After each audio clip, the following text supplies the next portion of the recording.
So far, we calculated the periods of lots of oscillators, pendulums, springs, rulers, hula hoops. We gave them a kick, moved them off equilibrium, and then they were oscillating at their own preferred frequency. Today, I want to discuss with you what happens if I force upon a system a frequency of my own. So we call that forced oscillations.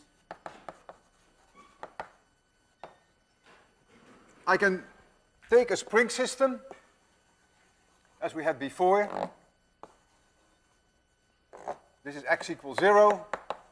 This is x. And we have the spring force, very familiar, minus kx.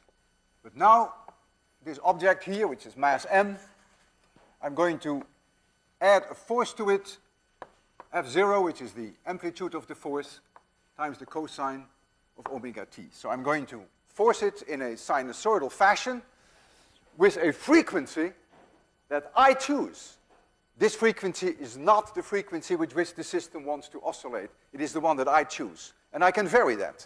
And the question now is, what will the object do?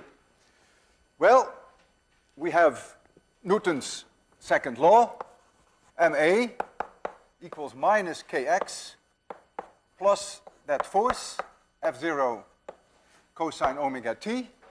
A is x double dot.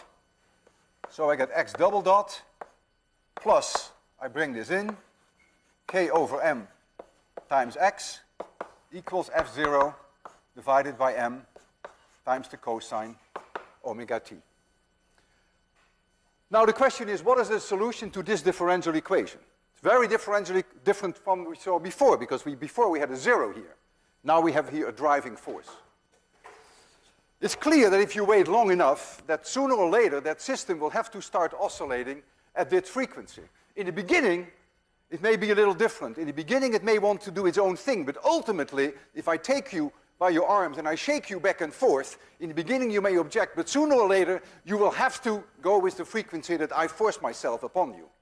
And when we reach that stage, we call that the steady state, as opposed to the beginning, when things are a little bit confused, which we call the transient phase.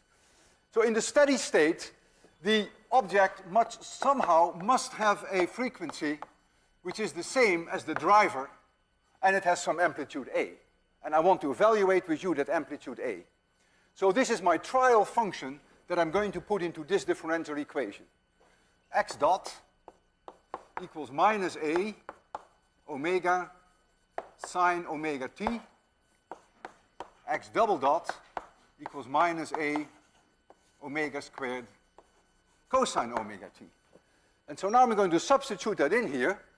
So I'm going to get minus a omega squared cosine omega t plus k over m times a cosine omega t, and that equals F0 divided by m times the cosine of omega t. And that must always hold. So therefore, I can divide out my cosine omega t. I can bring the a's together. So I get a times k over m minus omega squared equals F0 divided by m. Now this k over m is something that we are familiar with. If we let this system do its own thing, we bring it away from equilibrium and we don't drive it, then we know that omega squared, which I will give a 0, equals k over m. This is the frequency that we have dealt with before. This is the driving frequency. It's very different. And so I'm going to substitute in here for k over m omega 0 squared. And so I find then that the amplitude of this object here at the end of the spring will be F0 divided by m divided by omega 0 squared minus omega squared. And this amplitude has very remarkable characteristics.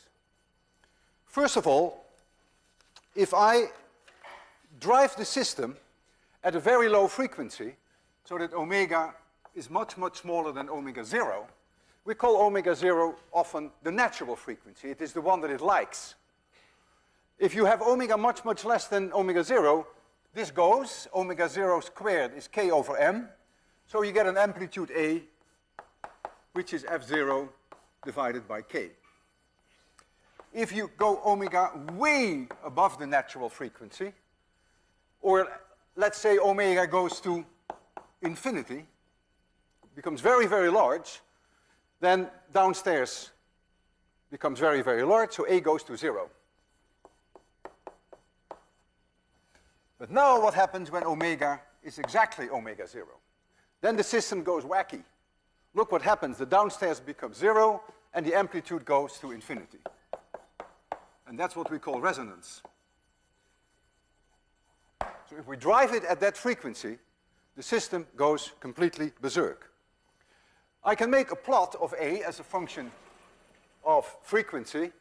When I say omega, you can obviously always change to hertz if you prefer that, because omega is 2 pi times f. So you can do it either in hertz or you can do it in radians per second, of course.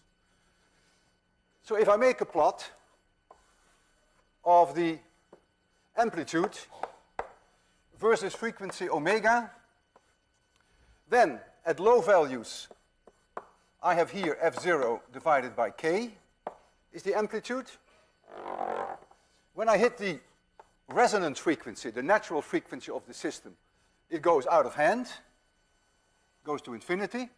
The moment that omega is larger than omega 0, notice that the amplitude becomes negative. A negative amplitude simply means that you get all of a sudden a phase change of 180 degrees. So the object is 180 degrees out of phase with the driver. I will not expand on that too much today, but it is negative, and so it comes up here, and then it goes here to 0 for very high frequencies of omega. So something very spectacular is going to happen at the resonance frequency of the system. In practice, of course, the amplitude will not go to infinity. And the reason for that is that there is always friction of some kind, there is always damping, but you get a very high amplitude, but not infinitely high. So if I make you a more realistic plot of the amplitude, and I will take now the absolute value, the magnitude, so we don't have to worry about it getting negative, we don't have to worry about the 180 degree phase shift, then you would get a curve that looks like this.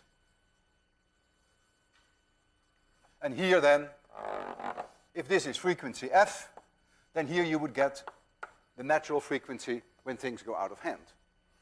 And depending upon how much damping there is, this curve would look either very narrow and very spiky, goes very, very high, then there is very little damping, or if there is a lot of damping in the system, it's more like this. So the narrower this, we call this the resonance curve, the narrower that is, the less damping there is. I have here a system on the air track, which is an object that I can drive with a frequency that I can choose. Here is a spring, object, mass m, and here's another spring. It's fixed on this side, right there, and here I'm going to drive it. So I have here this variable force that you see there. And what I want to show you now is that first I will drive it at a frequency which is way below the resonance frequency. Then you will see an amplitude, not very large. I will then drive it way above the resonance frequency. Again, you will see an amplitude which is very low. If I can go very high frequency, you will see that it almost stands still. And then I will try to hit the resonance frequency, and that will be, it's about 1 hertz, the resonance frequency. If I just let this object do its own thing, just this, now you see the natural frequency. It's about 1 hertz. But now I'm going to drive it here with a system, and we're going to pull on this spring with a frequency that we control. So let me start. You see here the frequency, you see an indicator, very low, way lower than 1 hertz. And when you look at the way that the system responds, if you wait long enough, when the transients are died out, you will see that they go hand in hand, that the amplitude is in phase with the driver. That's why we have plus amplitude here. But the phase is not so important today. But see, they go hand in hand. Very small amplitude, roughly F0 divided by K, which is the spring constant of the spring. Now I'll go way above resonance, and this system will slip here. So don't pay attention to the arrow anymore. Way above resonance. You see it starts to slip. And look at the amplitude, very modest, very small. But we went over this curve. So first we probed it here, and now we're probing it here. Look, it's almost not moving at all. Almost standing still, and I'm driving it with high frequency now. And now I'm going to find you this resonance, which is near 1 Hertz.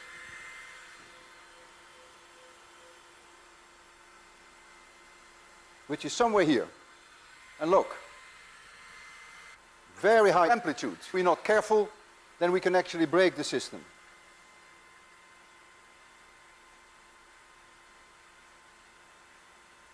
Very high amplitude. I'm trying to scan over it now. Go a little bit off resonance. Now I'm back on resonance. See, with a huge amplitude. Better turn it off.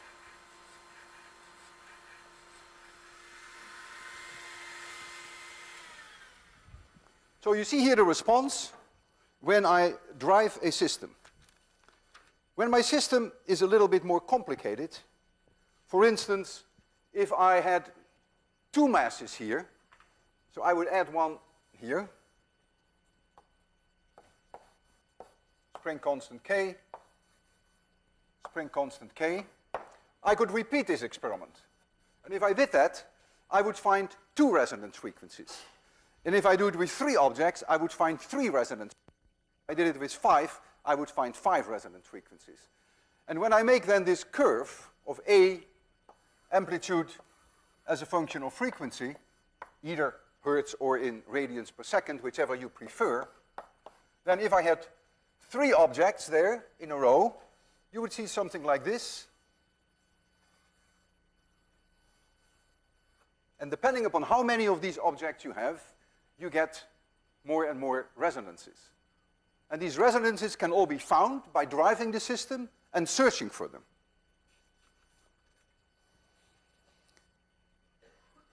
If I go to a system whereby I have an infinite number of these masses, we call them coupled oscillators. These oscillators are coupled to the springs. An infinite number of coupled oscillators would be a violin string. Here's a violin string. And the reason why I call it infinitely number of oscillators is that I can think of each atom or each molecule as being driven, as being connected by springs to the neighbor, and so it's an infinite number of coupled oscillators. And so when I start to shake this system, I would expect a lot of resonances, and that's what I want to explore with you now. In the case here that the objects move in the same direction of the spring, I call this the y direction, and I call this the x direction. So the spring is in the x direction, the objects, the beats are in the x direction, and the oscillations are in the x direction. We call those longitudinal oscillations. There is also a way that you can have transverse oscillations, transverse, whereby the motion is in the y direction, whereas the beats are in the x direction. I could even do that with this system. I could make them oscillate like this, because the springs will obviously also work if I do this with the system. And that's the way I want this violin string or piano string to oscillate now, because that's the only meaningful way that I can make it oscillate. And so I wonder if I'm going to drive it here by shaking it up and down, searching for the resonance frequencies, what I will be seeing. If I go with very low frequencies, the string laughs at me. The string does nothing. It's just bored. It doesn't respond to me. I am somewhere here in the resonance curve. But then when I increase the frequency, slowly I hit the very first frequency at which it likes to oscillate. I call that F1. And when I look at the spring, and you will see that shortly, the string will oscillate like so. It will go up here, and it will go down here. And all it will do is this. That's its first resonance, and I call this n equals 1, often called the first harmonic. And then I go to higher frequencies, and it will not do very much. It's very unhappy. And then all of a sudden, I hit a second resonance. I call that F2. And the second resonance will show up like this. This point of the string will not move at all. When this part is up, this part will be down. I call that n equals 2. And it oscillates like so. And this point, which is not moving at all, we call that a node. I go a little bit beyond that second resonance, and nothing happens. The string will be quite unhappy, sort of flutters a little bit, until I hit another resonance, F3. And then, with the next resonance, I will see two nodes appear, one here and one here. And the string will oscillate like so. This goes up and down, 180 degrees out of phase, and these two ends are in phase. This is n equals 3. And I can go on like that and add nodes, and I will show you some of that very shortly. The frequency that I generate, I call that f of n. N is an integer, it could be 1, 2, 3, or 4, is linear in f1. In other words, if f1 were 100 hertz, then f2 would be 200 hertz, and f3 would be 300 hertz. We call n equals 1, we call that the first harmonic. Some books also call it the fundamental. I will call it the first harmonic. And we call n equals 2 the second harmonic. And so on. N equals 3 is the third harmonic. So we're going to get a series of discrete frequencies which are equally spaced. F1 depends on the length of the string, on the tension. I will write tension, don't confuse this with period, and it depends on the mass of the string.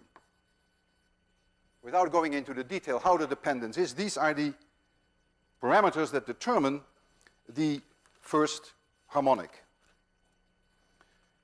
I have here a very special violin string, or piano string, whatever you want to call this, and we can generate these resonance frequencies by searching for them.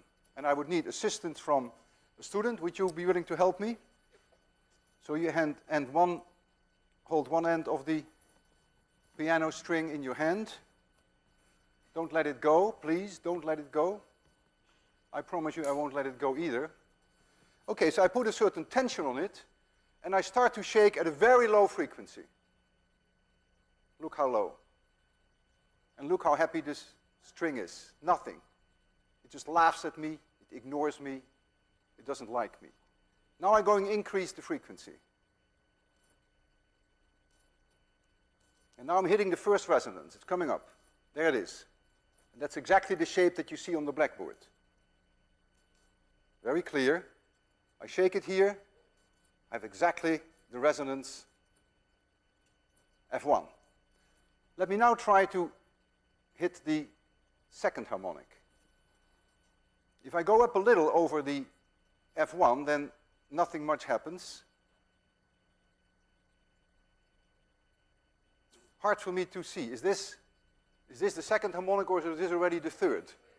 It's already the third. Let me see whether I can get the second.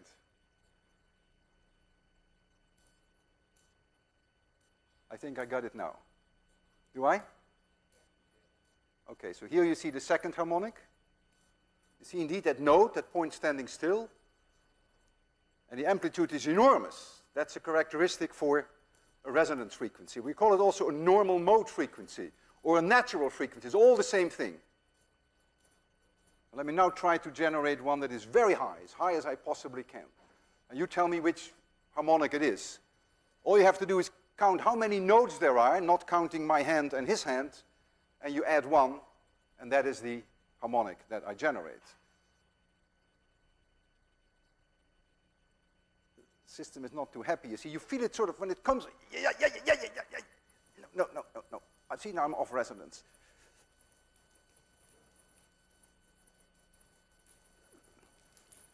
It's very hard for me to hit resonance, but I will get it. There it comes. There's no question now. I got it, I'm on resonance now. Look at it. Clearly I'm on resonance. So how many did you count? 6 harmonic? Look, 12 to me, but okay, you count better than I can. Okay, thank you very much. So you see here how a system responds to a driver, and a complicated system like a string has many of these resonance frequencies, which we call the normal modes. Now, when you have a violin, you have 4 strings. They all have the same length. There are musical instruments like a piano, whereby the length is different. Violin, 4 strings, all the same length. You can set the tension, so you have something to play with. The tension is changed normally when you tune the instrument before you start playing. But these 4 strings all have a different mass, and that gives them a very different frequency. Now, if you play the violin, you cannot change the tension, of course, during the playing. That would be a little difficult, although there are instruments that exist where actually the playing depends on the tension of a string. With a violin, that's not the case. So with a violin, the only option you have while you're playing it is to make the string length shorter. And you do that by moving your finger along the string. By making it shorter, the frequency goes up, and by making it longer, the frequency goes down. Now, how do you excite a musical instrument like a piano string or a violin string? There is nothing that is driving it exactly at that resonance frequency. So if you want to get a 440 hertz out of a violin string, then you're not driving it exactly at the 440 hertz like we are doing. Well, that's true. But if you take a bow and you rub the string with a bow, then in a way what you're doing is you are exposing that string to a lot of possible frequencies, not just one, but it is a rubbing action. I could also rub it with my finger, or I could pluck it, or I could kick it. And what it does, it ignores all the frequencies which are not at resonance, but it picks out the ones which are at resonance. So striking it with a bow is effectively exposing it to a whole large spectrum of frequencies, and it picks out the ones that it likes. In fact, if you strike a violin string with a bow, you may excite it simultaneously in the first harmonic and in the second and even in the third harmonic, or even higher harmonics, and that makes the difference between the various instruments. That gives it a special tone quality. Depends upon the cocktail, the combination of the various harmonics that you excite. Now, if you go to woodwind instruments, then the situation is quite different. I have here a sound cavity. It's a box which has length L, and there is air inside here. And I want to see whether this system has resonance frequencies. So I put in here a little loudspeaker, generate sound with different frequencies, and search for resonances. And there are. The resonances of this system, however, are different from the string in that sense. It's not the box that will resonate here, but it is the air itself that starts to resonate. Air acts like a spring. In fact, in that sense, it is very parallel to our spring system. It is also a longitudinal oscillation, whereas that is a transverse oscillation. So you make pressure waves inside, and if you do that at the right frequency, the air acts like a spring, and then you get strong reactions, which are the resonances. In this case, the nth mode, the nth harmonic, is given by n times the velocity of sound divided by 2L. And V is about 340 meters per second at room temperature, so it is the sound speed. Notice it's again linear in n. In other words, if an instrument produces a certain frequency, let us say that L equals 25 centimeters, Then you can calculate the frequency f1. You know what the speed of sound is, 340. So we take n equals 1. So the frequency that we would get equals 340 divided by 2L, which is 0.5 in meters. And so that gives me 680 hertz. So that would be this big, would give you 680 hertz. But the second harmonic, F2, will be double that. So will be 1360 hertz, and so on. Now this system, which is closed on both sides, wouldn't be a very good musical instrument because your sound would not come out. So what people do, they make them open. A sound cavity, which is just open on both sides. Like this, for instance. This is open on both sides. And even though it may surprise you, if we put a little loudspeaker here, we can excite the air column even in this open system in a complete similar way than we do it here in this closed system, and we get exactly the same series of frequencies that I put here on the blackboard. There are also musical instruments which are open on one side and closed on the other. So this is called an open-open system. And this would be called a closed-open. Clarinet is closed-open. Here I can also get a series of resonance frequencies, even though here the series wouldn't be exactly like this. It's a little different. It doesn't matter now how different, but it is a little different. But you get, again, a whole series of resonance frequencies. So again, you see that if I make the system longer, then I get lower frequencies. So if I make the length 1 meter, yay big, then I would get a frequency F1, which is about 4 times lower than the one that I have there, which is 170 hertz. And the second harmonic would then 340 hertz, and so on. So when you see an organ in a church, you see all these organ pipes, different lengths. The long ones have the very low tones, and the short ones have the very high tones. And that is the way that these instruments work. I have here a wind organ, which I have demonstrated to you before. It is open on both sides. And because it is corrugated in a very special way, when I blow wind past it, it will go into resonance. That's to say, wind here is like a spectrum of all possible frequencies. It's like the bow on the violin, and then it picks out the frequencies that it likes. However, if I increase the speed of the wind, I can try to force it into higher frequencies. So at low wind speed, I'm more likely to hit the lower harmonics. At high wind speeds, I'm more likely to hit the higher harmonics. This one is 75 centimeters long. It's open. And if I were able to hit the first harmonic, that would be a frequency of about 240 hertz. I may not be able to excite the lowest harmonic, the first harmonic, but I'll try. But certainly the higher harmonics are very easy to excite, and I can make you even listen simultaneously to more than one frequency. Just like the violin string, when you strike it, can simultaneously oscillate in a combination of these modes. So let me swirl this around. I'll first start low. This may be 240.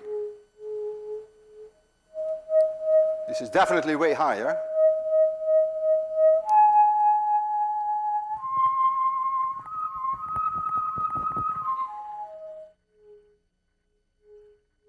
I think this is the 240. This is the lowest. This is the first harmonic. Were there times that you heard two simultaneously? I hear two. If you play a flute, then you do the following. You make holes in here. And when you take your fingers of both holes, then the effective length of the flute is this long. You get a high tone. If you put your finger on this one, then the effective length of the flute is this long. You get a lower tone. If you put your finger on both, the effective length of the flute is this long, and you get an even lower tone. I have here a very special flute, open on both sides, and here you see the two holes. We'll first close the two, That gives us the lowest frequency.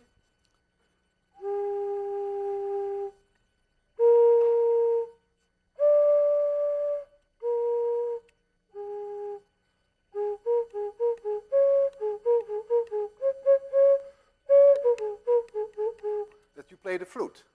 So it's simply a matter of making the instrument longer or shorter. I have another example here of an instrument which is open here, and here it is closed. This is my version of a trombone. There's a piston here. So this is a system that is like this, but I can move this in and out. And so when I have it far in, the frequency would be high. And when I have it here,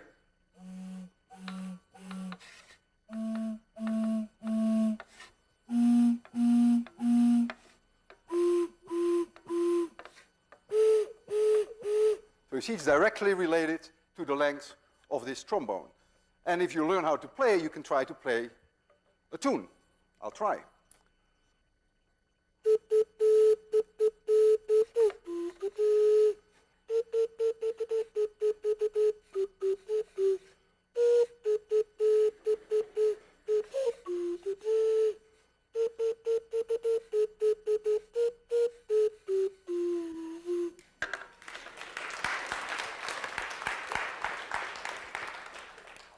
Thank you. Resonances are all around us. When you drive your car, you may have noticed that all of a sudden you hear some crazy rattle somewhere. It could be your mirror, or it could be something else, it could be an ashtray. Because you're driving it and you're exciting it with the frequency with which the wheels go around, and you may hit a resonance frequency. You go a little slower and the rattle stops, but something else may start to rattle. The reason why the first rattle stopped, because you go off resonance. But you may go on resonance of another object. All objects that you have in your room have preferred resonance frequencies. Whether they are the pots or the pans, or whether it is your refrigerator, or anything you can think of. Everything has resonance frequencies. Your body has resonance frequencies. If I took you in my hands and I would start to shake you, then if I do it at low frequency, not much would happen. But there would be one frequency that your arms begin to move like this, like they're physical pendulums, right? And if I hit that frequency, then indeed there would be a strong response. And so your body has many resonance frequencies. Your arms, your legs, your head, everything. We also experience, all of us, emotional resonances. A small input, a huge output. Falling in love is an emotional resonance. If someone touches a sensitive nerve, that is a resonance. Someone could say something to you. And it could be a very sensitive issue for you. And you go non-linear. Your response is unbelievably strong. That, in my view, is also a form of an emotional resonance. I have here two tuning forks. And these tuning forks are designed in such a way that all I would have to do is just bang them. And they will pick out their own resonance frequencies. The tuning fork is very simple, like this. I give it a kick, and the kick is like dumping a whole spectrum of frequencies on it, and it picks out the ones that it likes, which is this one. And that's the one in which it will resonate. It's possible that I can excite it at higher frequencies, at higher harmonics, but that's a little hard even with a tuning fork. So this one is 256 Hertz.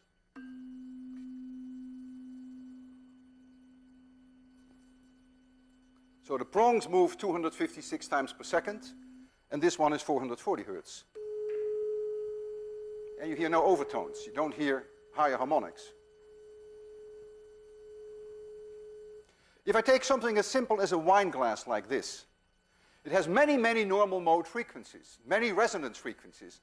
The lowest one is very easy to excite, and I will do that. I will rub it with my finger. Rubbing is like striking a string with a bow.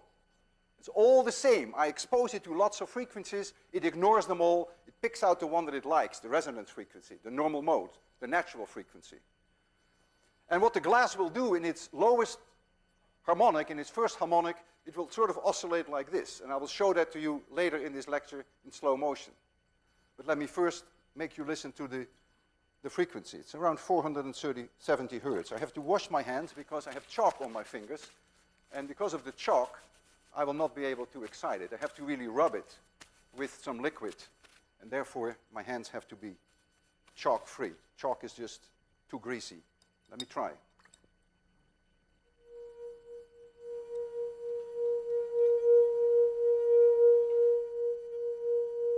Very clear. I remember when I was a student, we had after dinner speakers. If we got bored, we would all do this. Let me tell you, that makes a lot of noise. So again, I'm not exciting it with the 470 hertz. I'm dumping a whole frequency, a whole spectrum of frequencies on it, and it picks out the one that it likes, which in this case is the 470 hertz. Resonances can be destructive, and rumor has it that there are singers, women who take a wine glass, and they do exactly what I did. They do this. They listen carefully.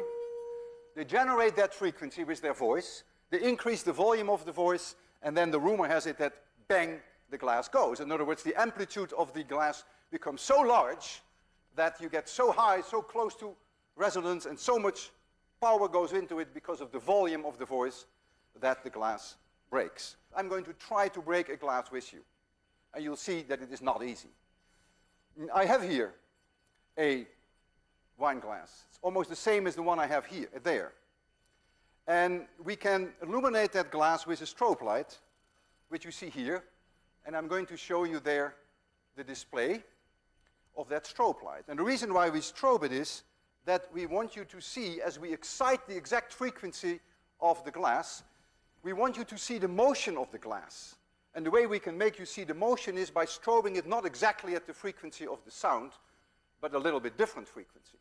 So you will see the stroboscopic motion then of the glass.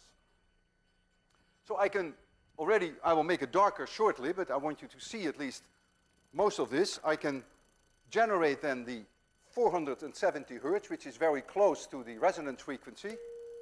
This is the tone that we will use. We will increase the volume, and then we will try to hit that resonance just right. We may be off by a few hertz.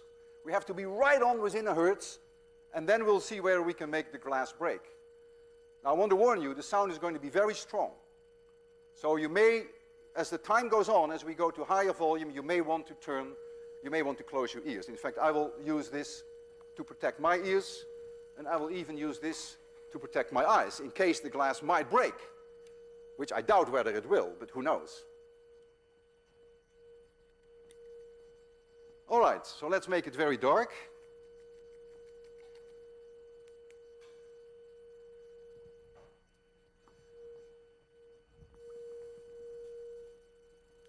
So you see here the glass. It's not doing very much. And I'm now going to increase the volume of the sound.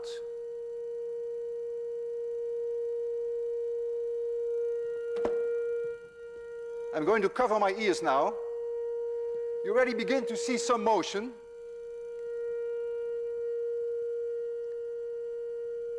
I'm not sure that I am on resonance.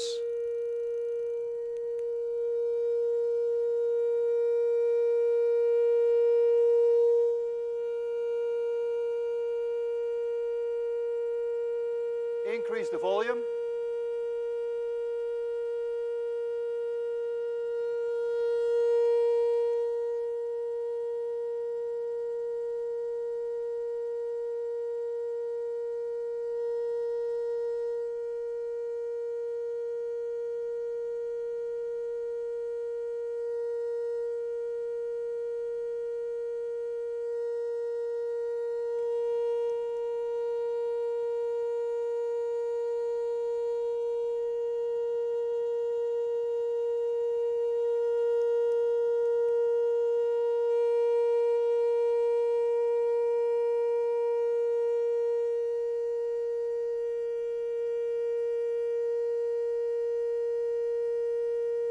I'm now changing the frequency.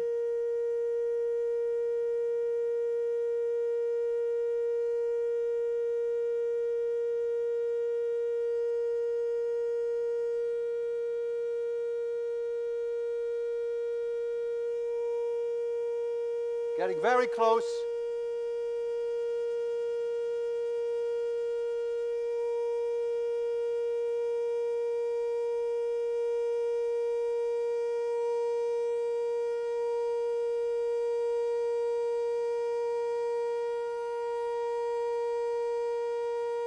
Getting very close. There it goes.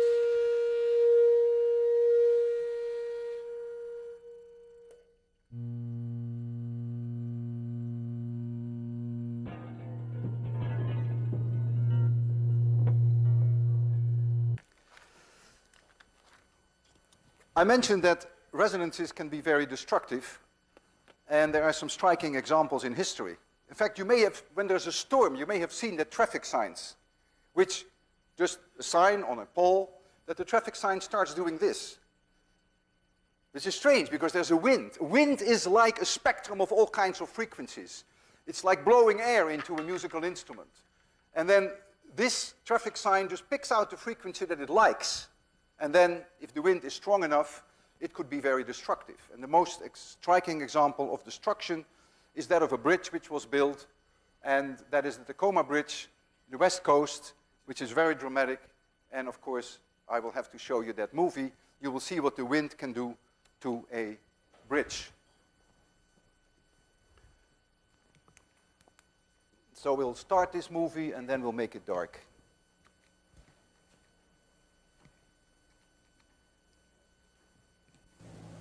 On the 1st of July, 1940, a delegation of citizens met in Washington State. The weather was beautiful, the occasion historic, and the speech-making and fanfare altogether appropriate. This was the grand opening of the Tacoma Narrows Bridge. From the beginning, the bridge, which spanned Puget Sound between Seattle and Tacoma, was traveled in style, as well it should have been. The Tacoma Narrows Bridge was one of the longer suspension bridges on Earth. And if somebody hadn't overlooked something, it probably would have remained one of the longer suspension bridges on Earth. The problem wasn't that right from the beginning, a lot of people didn't pay a lot of attention to details. They did. But somewhere along the line, and this was obvious in the end, it looks as if someone forgot the significance of resonance.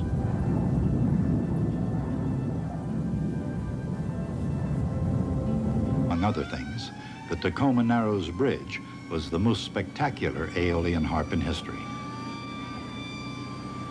Unfortunately, its first performance was destined to run only about 4 months. In the meantime, she was a beautiful bridge. Beautiful, but a little strange. Even before construction was completed, people observed its peculiar behavior. That was because, even in a light breeze, ripples ran along the bridge. After a while, one of the local humorists called her Galloping Gertie. And for fairly obvious reasons, the name stuck, at least until the 7th of November, 1940. Then as now, Seattle and Tacoma were sports-minded cities. For 4 months, a regional sport was to drive across the bridge on a windy day. While some claimed it was like riding a roller coaster, others found it a little disconcerting to see the car in front disappear. How popular this bridge sport was, or to what extent it might have spread across the country, is anybody's guess. On November 7th, 1940, the winds were relatively moderate, about 40 miles per hour. A new mode appeared. Rather than ripple, the bridge began to twist. A wind of 40 miles per hour is not too strong, but it was strong enough to start the bridge twisting violently. And at 11 a.m., it fell.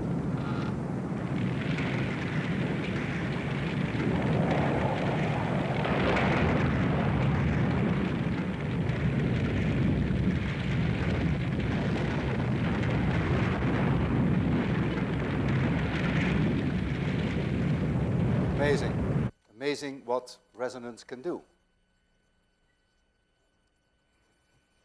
With musical instruments, we're stuck to the speed of sound in air, which is 340 meters per second. And when I speak to you, I have here a sound cavity, which has a certain size, a certain shape, and while I speak, this size and this change, the size and the shape changes all the time. And that gives my voice a very characteristic sound that makes it possible for me to make a low sound, makes it possible for me to make a high sound. And no matter how I speak, you will say, yeah, that's no question, that's Walter Lewin, that's clear. It's very recognizable. Each one of you and I have a very well recognizable voice. The situation would change if I could change the speed of sound in my system. And helium, which has a very different molecular weight from air, has a way higher speed than the speed of sound in air. It's about 2.7 times higher, 2.7 times 340 meters per second. So if I fill my system with helium, apart from the fact that there's no oxygen in helium, so I wouldn't survive very long, that's a detail. If I fill my system with helium, then, of course, my vocal cords and my sound cavity here, they don't know that, so they do the same thing that they normally do when they speak to you. However, since the speed of sound is much higher here in my sound cavity, the frequency that it will produce is way higher. And I sound very differently. The problem, however, is, as I mentioned, there is no oxygen in helium. And yet, if I only take a little bit of helium, it doesn't work very well. Then you don't hear much difference. So I have to really take a lot of helium. And I will try that. But for that, I pay a small price. And the small price is that you can faint. I'll try just to stay away from the fainting level. So here is helium.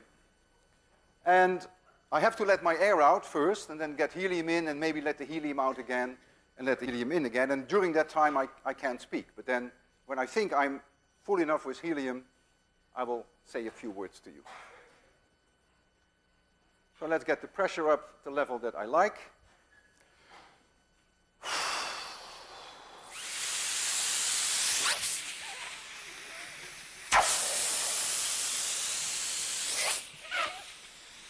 I told you it would sound very differently.